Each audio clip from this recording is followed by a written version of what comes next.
Hi everybody! By now you've had the chance to come up with a hypothesis and think about how to design our experiment. And our next step is figuring out how to collect the data that we need to answer our two research questions about mulch decomposition and soil moisture.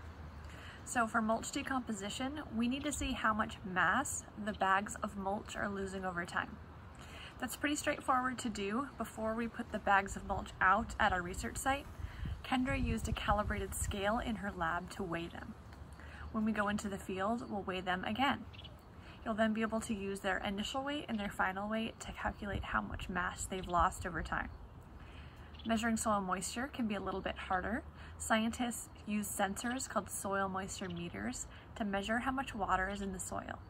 University-grade soil moisture meters can be really expensive, but you could use a single board computer called a microbit, which looks like this, to build and code your own soil moisture meter.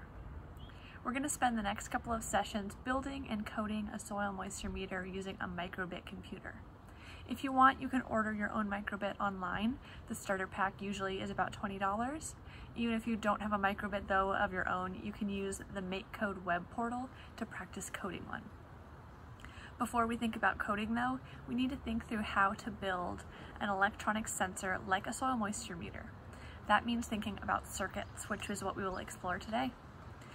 After you come up with a plan to build your soil moisture meter, then in future sessions, you'll learn how to write code so that it can measure the amount of moisture in the soil to help us test our hypothesis.